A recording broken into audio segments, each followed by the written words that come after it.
Donc on s'est concerté avec la police pour savoir si oui ou non on devait faire débuter le match.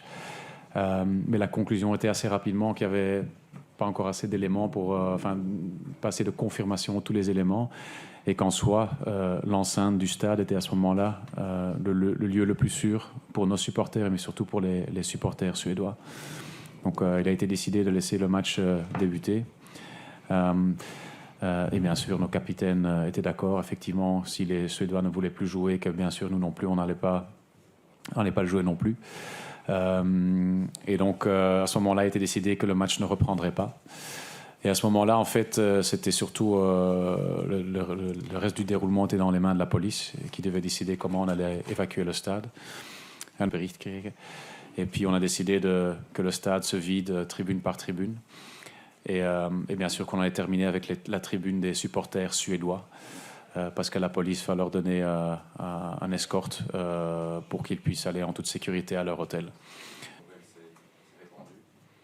Ben, il y avait un peu d'incrédulité. On se disait c'était un peu surréel ce qui se passait, bien sûr. Mais il fallait d'abord avoir confirmation des faits. Mais rapidement, pendant la première mi-temps, il s'est avéré qu'effectivement, ce qui était dans la presse, que c'était correct. Et à la mi-temps, les joueurs, effectivement, ont été en contact avec le capitaine suédois. Et les joueurs étaient aussi, on avait très bien compris que c'était très, très grave ce qui se passait et qu'ils n'allaient pas insister pour continuer à jouer le match. Vous avez attendu l'évacuation et l'UEFA vous a communiqué quelque chose en particulier pour la suite des événements?